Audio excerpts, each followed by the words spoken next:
તો માવઠાએ ખેડૂતોની મુસીબત વધારી છે। ગીર સોમનાથમાં પણ કમોસમી વરસાદનો કહેર વર્તાઈ રહ્યો છે। સતત વરસાદને કારણે ખેતર બેટમાં ફેરવાયા છે। વરસાદી પાણીમાં મગફળી તરવા લાગી હતી અને પાક સાથે પશુઓનો ઘાસચારો પણ નાશ પામ્યો છે। આ વરસાદે તો ખેડૂતને તારાશાહી બોલાવી દીધી છે, બરોબર। નુકસાન એટલે અબજો રૂપિયાનું કોઈ ગણતરી નથી અત્યારે, બરોબર। આ નુકસાન હોય તો ક્યાંય પણ માલનો સારો, માંડવી, સોયાબીન તમામ વસ્તુ ફેલ થઈ ગઈ છે। ચોમાસું પાક શું અપેક્ષા તો હવે સરકાર કંઈક સહાય કરે તો થાય, બાકી ખેડૂતને કોઈ દિવસ પૂગી વળે એમ નથી ક્યાંય પણ। અમારે પીપળવા ગામ બાવા અને પીપળવામાં જોરદાર વરસાદ છે અને મગફળીના પાક, સોયાબીન પાક, લગભગ જે પાક છે, નિરણ છે, એ બધું બહુ નુકસાન છે।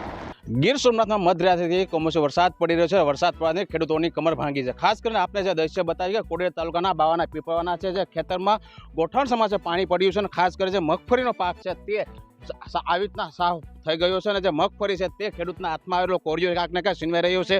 ખાસ કરીને આપણે જે દ્રશ્ય બતાવ્યું ખેતરમાં છે ગોઠણ સમાસે પાણી ભરાયા છે અને જો ગીર સોમનાથની વાત કરવામાં આવે તો તાલારા હોય, સૂત્રાપાડા હોય કે ઉના હોય સહિતના વિસ્તારોમાં ભારે વરસાદ વરસી રહ્યો છે। ખાસ કરીને જે મધરાત્રિના જે સરકારી ગુજરાતી આગાહી પ્રમાણે જે 25 અને 26 તારીખે જે વરસાદ વરસી રહ્યો તેને લઈને ભારે નુકસાન થયું છે। ખાસ કરીને ખેડૂતોને જે 4 ઇંચ જેટલો વરસાદ સૂત્રાપાડા હોય કે ઉના હોય, કોડિયા સહિતના વિસ્તારમાં વરસાદ પડ્યો છે તેને લઈને જે ખેડૂતોને જે મોંમાં આવેલો કોળિયો છે કે હાથમાં છીનવાઈ રહ્યો છે અને ખાસ કરીને ખેડૂતોને ભારે નુકસાન થઈ રહ્યું છે। ખાસ કરીને મગફળીનો પાક હોય કે સોયાબીન જેવા જે પાક છે તેને પણ નુકસાન થઈ રહ્યું છે। Arvind Sodha, News Capital, Gir Somnath.